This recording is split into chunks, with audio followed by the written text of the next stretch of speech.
حضرت نوح علیہ السلام سے لے کر حضرت عیسیٰ علیہ السلام تک ہر ایک نبی، ہر ایک رسول کی جو تکذیب بھی کی گئی، ان کو تکلیفیں بھی پہنچائی گئیں، اور کئی انبیاء کرام کو، بلکہ بنی اسرائیل کے متعلق تو یہ کتب میں آتا ہے کہ ایک ایک دن میں 100 نبی کو قتل کیا انہوں نے، اتنے ظالم تھے۔ تو اللہ اس کا یہ جواب دے رہا ہے کہ اس باہم میں نہ رہنا، تم سے پہلے کئی ایسی قومیں گزری ہیں جن کے ساتھ میں نے یہ معاملہ کیا، میں نے ان کو عذاب میں مبتلا کیا، ان کو ہلاک کیا، جنہوں نے بھی میرے محبوب کی واضح نشانیاں ہونے کے باوجود ان پر ایمان نہ لے کر آئے۔ اور ہم اسی طرح ان مجرموں کو سزا دیتے ہیں جو بد عملی کا ارتکاب کرتے ہیں۔ مگر اگر عرب پر سزا اس وقت عذاب نازل نہ ہو رہا تھا، ظاہری عذاب نازل نہ ہو رہا، تو یہ بھی اللہ کی اپنی مرضی ہے، اس کی اپنی حکمت ہے۔ آگے اللہ کی ارشاد فرمایا ثم جعلناکم خلائف فی الارض من بعدہم لننظر کیف تعملون، پھر ہم نے ان کے بعد تمہیں زمین میں جانشین بنایا تاکہ ہم دیکھیں کہ اب تم کیسے عمل کرتے، یعنی کہ بتدریج ہر نبی کی امت آتی رہی، نبی آتے رہے، وہ وقت گزرتا گیا، کئی امتوں کو تباہ کر دیا گیا، کئی امتیں اپنے وقت کے ساتھ 50 سال 100 سال کے بعد وہ اپنی حیت تبدیل کر لی، انہوں نے دین سے پٹک گئے، نئے نئے کام شروع کر دے، نئی نئی بدعات شروع ہو گئیں، دین کا حلیہ بگاڑ کے رکھ دیا، اللہ پھر نبی کو بھیجتا، پھر ان کی اصلاح کرتا، تو یہ سلسلہ چلتا رہا، 1,00,000 کم و بیش 24,000 نبی اور رسول آتے رہے۔ اب اللہ فرما رہا ہے کہ ان سب کے بعد اب میں نے تم کو جانشین بنایا زمین پر، اب دیکھتے ہیں کہ تم کیسا عمل کرتے ہو۔ یعنی کہ یہ ہر امت کو اللہ کریمیوں سمجھ لیجئے کہ ہر نبی کے بعد دوسری امت کو یہ موقع دیتا اور دیکھتا کہ اب یہ کیسے عمل کرتے، بگڑ چکے ہیں، میرا محبوب آیا، میرا رسول آیا، میرا نبی آیا، اس نے آ کر میرا پیغام دیا، تو اب انہوں نے کیا عمل کیا، کیا میرے نبی کی بات مانی کہ نہ مانی؟ اللہ کہتا ہے ہم دیکھنا چاہتے تھے کہ تم کیسا عمل کرتے ہو، اور اس کا یہ بھی مطلب ہرگز نہیں ہے کہ اللہ کے علم میں نہ تھا کہ انہوں نے عمل کیا کرنا ہے۔ جی یہ ایسا ہی ہے جیسے کوئی امتحان لینے والا بندہ جو ہے نا، چیک کرتا ہے نا امتحان لے کر کہ یہ پاس ہوتا ہے کہ فیل ہوتا ہے، اس کا یہ مطلب نہیں ہوتا کہ اس کو علم نہیں ہے۔ ہم اسکول میں پڑھتے رہے، آپ بھی پڑھتے رہے نا، کیا ٹیچر کو نہیں پتا ہوتا 50 جو بچے ہیں ان میں قابل کون ہے اور نالائق کون ہے اور لائق کون ہے؟ کہ نہیں پتا ہوتا؟ ایک ایک اسٹوڈنٹ کا پتا ہوتا استاد کو کہ یہ کتنے جوگا ہے، ایسے ہی ہے کہ نہیں ہے؟ تو وہ تو رب وہ ہے جو کہتا ہے میں تیرے دل کے اندر کی بات کو بھی جانتا ہوں، تو رب کے علم میں تھا، مگر رب کا ایک قاعدہ ہے، ایک قانون ہے، اللہ نے ایک ضابطہ بنا رکھا ہے کہ عمل کرو گے تو پھر میں تمہیں سزا اور جزا دوں گا، عمل سے پہلے نہیں۔ آپ کافر ہیں یا مسلمان ہیں، ایمان والے ہیں یا بغیر ایمان کے ہیں، آپ کے اعمال فیصلہ کریں گے کہ اللہ کریم کے ہاں آپ کے ساتھ معاملہ کیسا ہونا ہے۔ یہ اللہ کریم جو آپ کے عمل کرنے سے پہلے نہیں، اللہ کہتا ہے میں دیکھتا ہوں اب عمل تم کیسے کرتے ہو۔ جو اللہ اور اللہ کے رسول کے رستے پر آ گیا، جس نے بات کو مان لیا، ان کے لیے اللہ کریم نے جزا رکھ دی، جنہوں نے انکار کر دیا، کفر کیا، نبیوں کی بات نہ مانی، ان کے لیے اللہ نے سزا رکھ دی۔ مگر یہ سارا معاملہ انسان کے عمل کے بعد ہے، چاہے کافر ہے چاہے وہ ایمان والا ہے، عمل کے بغیر اللہ کریم فیصلہ،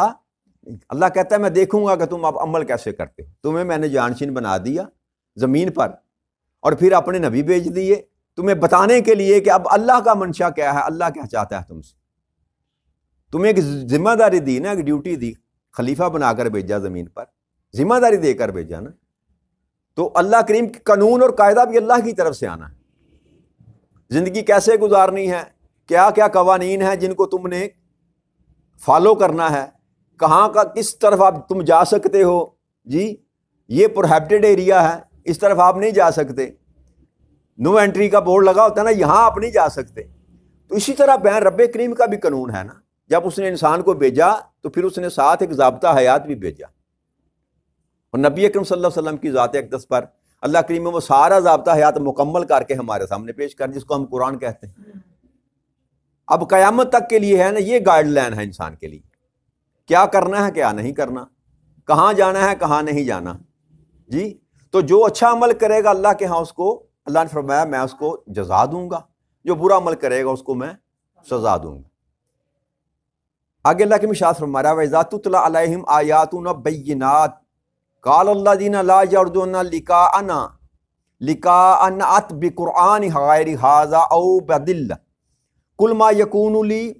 ان ابد لہ من تلقاء نفسی ان اتبع الا ما یوحی علی انی اخاف ان عصیت ربی عذاب یوم عظیم۔ اور جب ہماری روشن آیات تلاوت کی جاتی ہیں تو وہ لوگ جو ہم سے ملاقات کی توقع نہیں رکھتے کہتے ہیں کہ اس کو بدل دیں، کوئی اور قرآن لے آئیں، فرما دیجئے مجھے حق نہیں ہے کہ میں اسے اپنی طرف سے بدل دوں، میں تو فقط جو میری طرف وحی کی جاتی ہے اس کی پیروی کرتا ہوں، اگر میں اپنے رب کی نافرمانی کروں تو بے شک میں بڑے دن کے عذاب سے ڈرتا ہوں۔ اب نبی اکرم صلی اللہ علیہ وسلم نے جب قرآن پڑھنا شروع کیا نا کفار و مشرکین کے سامنے، تو کیونکہ قرآن کریم میں ایک خدا کی عبادت کرنے کی بات کی گئی، اور عرب کے جو مکہ کے جو بڑے بڑے حکمران تھے، سردار تھے، مالدار لوگ تھے، وہ کئی بتوں کی پوجا کرتے تھے، لات کی، منات کی، عزا کی، تو ان پر اللہ کریم نے لعنت فرمائی کہ اللہ کے سوا کسی اور کی عبادت۔ تو وہ یہ کہا کرتے تھے کہ ہم آپ کی بات مان لیتے ہیں، ہم آپ پر ایمان لے آتے ہیں، مگر ایسی کو بات کریں، وہ ایسا قرآن لے کر آئیں جو ہمارے خداؤں کو جھوٹا نہ کہے، ہم آپ کے پیروکار بن جاتے ہیں، ہم آپ کو نبی بھی مان لیتے ہیں، مگر یہ ہے کہ یہ جو باتیں ہیں نا، آپ جو ہمارے خداؤں کو جھوٹا کہتے ہیں اور کہتے ہیں ان کی عبادت نہیں، ایک اللہ کی عبادت کرنی، یہ بات چھوڑ دیں، یا تو کوئی قرآن اور لے آئیں یا اس میں خود ہی تبدیل کر لیں اس کو۔ نبی اکرم صلی اللہ علیہ وسلم کو یہ کہا کرتے تھے کہ اس میں تبدیلی کر لیں، تو ہم آپ کو مان لیتے ہیں۔ تو اللہ نے فرمایا کہ میرے محبوب آپ ان سے فرما دیں کہ یہ تبدیل کرنا یا کوئی اور قرآن لے کر آنا یہ میرے اختیار میں نہیں ہے، میں تو فقط اسی چیز کی پیروی کرتا ہوں، وہی بات تمہارے سامنے بیان کرتا ہوں، وہی حکم تم کو دیتا ہوں جو رب کریم مجھے وہی کرتا ہے، جو رب کی طرف سے میری طرف آتا ہے، اور اگر میں نافرمانی کروں تو بے شک میں بڑے دن کے عذاب سے ڈرتا ہوں کہ جس دن اللہ کے سامنے میں نے پیش ہونا ہے۔ تاجدار کائنات صلی اللہ علیہ وسلم کو ایک ڈیوٹی دے کر بھیجا گیا نا جی، تو آپ فرماتے ہیں کہ اگر میں اپنے اس منصب میں، اپنے اس فرض میں کوتاہی کروں، اپنی طرف سے کچھ ڈال دوں یا کچھ نکال لوں، تو مجھے تو ڈر لگتا ہے اس دن سے جس دن میں اس کے سامنے پیش ہوں گا تو مجھ سے پوچھا جائے گا، ہر ایک سے پوچھا جائے گا نا، جو منصب جو ڈیوٹی کسی کو دے گی ہر ایک سے سوال ہوگا۔ تو آپ نے فرمایا کہ میں تو ڈرتا ہوں اس دن سے جس دن میں نے اللہ کے سامنے پیش ہونا ہے اور مجھ سے پوچھا جائے گا نا، پھر اگر میں نے کوئی کمی بیشی کی تو اب ذرا موازنہ کریں اپنی زندگیوں کا کہ وہ خالق کے محبوب ہو کر بھی اس دن سے ڈرتے ہیں جس دن اللہ کے سامنے پیش ہونا ہے۔ حالانکہ نبی اکرم صلی اللہ علیہ وسلم کی گرفت نہیں ہونی، اس پر ہمارا ایمان ہے، انہوں نے کما حق کا ہوا اپنا فرض پورا کیا، اور اللہ نے کہہ دیا میرے محبوب میں آپ سے راضی ہو گیا، ان کا معاملہ مجھ پر چھوڑ دیں، آپ نے اپنا حق ادا کر دیا، اللہ نے سند دے دی قرآن میں،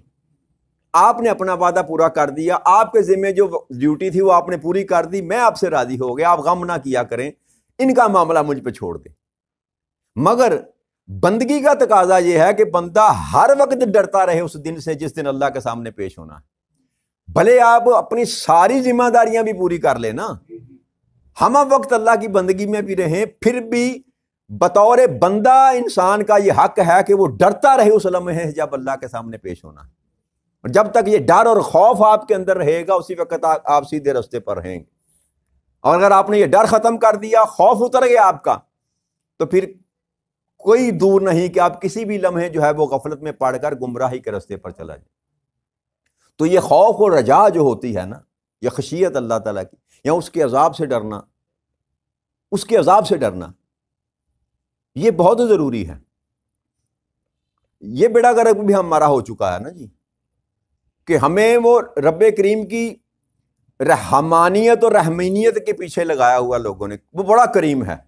وہ بڑا بخشنے والا ہے، وہ معاف کرنے والا ہے جی، وہ معاف کر دے گا بھائی، اس میں کوئی شک نہیں، وہ معاف کرنا چاہے تو معاف کر سکتا ہے، مگر یہ تو یاد رکھے نا اس کے پاس جلال بھی ہے، اس کے پاس عدل بھی ہے، وہ مواخذہ کرنے والا بھی ہے۔ اس نے کہا مالک یوم الدین، میں ہوں اس دن کا مالک جس دن میں تجھے پوچھوں گا، سزا و جزا کروں گا۔ تو ہمیں ایک ہی جہت میں جو اگر آپ بتاتے چلے جائیں گے کہ بڑا رحیم ہے، بڑا کریم ہے، معاف کرنے والا ہے، سارے گناہ معاف کر دے گا، تو بیڑا غرق ہمارا ہونا ہے کہ نہیں ہونا؟ یعنی کہ وہ مواخذے کا جو عنصر تھا وہ غائب ہو گیا، سزا و جزا کا جو معاملہ تھا اس کو ہم نے ختم کر دیا، اعمال کی جو پرسش ہونی ہے، ہم سے پوچھا جانا ہے ہم سے کیا کیا تھا، اچھا کیا تھا، برا کیا تھا، اس چیپٹر کو ہم نے کلوز کر دیا۔ بس رحمان تو وہ ہے، اس میں کوئی شک نہیں، رحیم تو وہ ہے، اس میں کوئی شک نہیں، ستار الذنوب بھی ہے، اس میں کوئی شک نہیں، مگر یہ آدھی بات جو کرنی ہے، یہ گمراہی کے سوا انسان کی بربادی کا سبب بھی یہ ہے کہ ہم آدھی بات کرتے ہیں۔ یہ سارا کچھ ہے اور اس کی رحمت ہر چیز پر غالب ہے، یہ بھی حق ہے، مگر دوسرے چیپٹر کو کبھی نہیں بولنا چاہیے کہ انسان، اللہ نے فرمایا کہ تم کیسے عمل کرتے ہو، اس بات کو بھی تو نہیں بولنا چاہیے کہ بھلے میں جو مرضی کرتا پھروں، ہر وقت میں گناہوں میں لت پت رہوں، کوئی عمل ایسا نہ کروں جو اللہ اور اللہ کا رسول کہے تو میں یہ گمان کر لوں کہ وہ بڑا غفور الرحیم ہے، جب میں جاؤں گا مجھے معاف کر دے گا۔ یہ جاہلیت ہے، اور یہ بھی بہتان ہے اللہ اور اللہ کے رسول کے ساتھ منسوب کرنا۔ اللہ نے کہیں ایسی قرآن کریم میں بات نہیں کی جو مرضی کرتے رہو میں تمہیں معاف کر دوں گا، نہ اللہ نے کہا نہ اللہ کے رسول نے کہا، اور نہ کبھی کسی اللہ کے ولی نے یہ بات کی جن کی طرف ہم منسوب کرتے ہیں نا کہ فلانے کے لڑ لگ گیا تو میں تر گیا، فلانے کے لڑ تر لگ، میں اس کی ارادت میں نے کر لی، وہ میرا پیر ہو گیا، میں اس کا مرید ہو گیا، تو میں ایسی کسی ایک ایسا اللہ کا بشر نہیں ہے اس کائنات ارض و سما میں جس نے یہ بات کی ہو کہ جو مرضی کرتے پھرو میں تمہیں جنت میں ساتھ لے جاؤں گا۔ یہ وعدہ تو تاجدار کائنات صلی اللہ علیہ وسلم نے نہیں کیا۔ اپنی بیٹی کو کہا بیٹا اس زوم میں نہ رہنا ہے کہ تو محمد کی بیٹی ہے صلی اللہ علیہ وسلم، وہاں مال کا معاملہ ہوگا۔ بھلے حالانکہ فاطمہ تو زہرا رضی اللہ تعالیٰ عنہ جو ہیں وہ جنت کے خاتونوں کی سردار ہیں، وہ تو جنتی ہیں اور جنت کے وارثوں میں سے ہیں جی، مگر پیغام کیا ہے؟ پیغام یہ ہے کہ غفلت نہیں، عمل کے بغیر معاملہ نہیں، باقی مرضی اس کی ہے، مالک کی، آخری بات اسی پروردگار کی ہے، وہ کیا کرے گا، کیسے کرے گا، کیوں کرے گا، یہ سارا مینڈیٹ اس کے پاس ہے، ہمارے پاس کوئی اختیار نہیں۔ زمین پر اللہ نے یہ اختیار کسی کو دیا ہی نہیں کہ کس کو میں نے بخشنا ہے اور کیوں کر بخشنا ہے۔ لہذا یہ جو تماشا ہم نے رچا رکھا ہے نا، بنا رکھا ہے، اس تماشے سے باہر نکلیں۔ یہ اللہ کا کلام سامنے پڑا ہے نا، میں اس کی قسم اٹھا کر آپ کو کہتا ہوں کہ کوئی آپ کے کام نہیں آئے گا۔ ایک ذات ہے جس نے آپ کے کام آنا ہے، وہ تاجدار کائنات صلی اللہ علیہ وسلم کی، جنہوں نے ہماری شفاعت کرنی ہے، وہ بھی تب ہوگی اگر ہم نے ان کو اپنا آقا اور مولا مانا۔ ایسے نہیں ہے کہ سارے کام تو ہم وہ کریں جن سے نبی اکرم صلی اللہ علیہ وسلم نے ہم کو منع کیا، اور قیامت کے دن کہیں کہ جا کر کہیں گے کہ آقا ہم آپ کے ہیں، تو وہ مان لیں گے جی؟ تو پھر کم از کم اتنا تو کریں نا کہ اپنا تعلق تو نہ ٹوٹنے دیں۔ ایک بندہ بے نمازی ہے، اب دیکھیں 5 ارکان ہیں اسلام کے، کلمہ، نماز، روزہ، حج اور زکوٰۃ، یہ اسلام میں داخل ہونے کے لیے شرائط ہیں 5، اور آپ ایک شرط بھی پوری نہ کریں جی، خالی کلمہ پڑھ لیا آپ نے، نماز آپ نہ پڑھیں، روزہ آپ نہ رکھیں، تو پھر بھی آپ کہیں کہ میں مسلمان ہوں، تو یہ بات عقل میں آتی نہیں۔ کسی عام سکول کالج میں بھی آپ داخلہ لیتے ہیں نا، عام سکول کالج میں بھی، تو وہ بھی ایک آپ کو دیتے ہیں کتابچہ سا، انہوں نے ایک قانون بنایا ہوتا ہے، ایسا یونیفارم پہنیں گے، یہ کیپ پہنیں گے، یہ اس طرح کی ٹائی ہوگی، یہ بستہ ہوگا آپ کا، اتنے بجے آپ نے آنا ہے، اتنے بجے چھٹی ہوگی، اتنے بجے آپ نے جانا ہے۔ ایسا ہی ہے کہ نہیں ہے؟ ہم سکول میں اگر 10 منٹ لیٹ ہوتے تھے تو باہر گیٹ کیپر اندر نہیں جانے دیتا تھا، کہتے ہیں نہ بھائی ہن گھر ہی جاؤ، سکول کا ٹائم 8 بجے ہے۔ یہ ہے کہ سارے قانون لاگو ہوتے ہیں کہ نہیں ہوتے؟ بھئی آپ دنیا میں رہ کر سارے قانون کو جب تک فالو نہ کرے آپ نظام کو نہیں چلا سکتے۔ آپ کہتے ہیں کہ ہم کوئی قانون فالو نہ کرے اور ہمیں سیدھا داخلہ جنت میں مل جائے، ایسا ممکن نہیں ہے،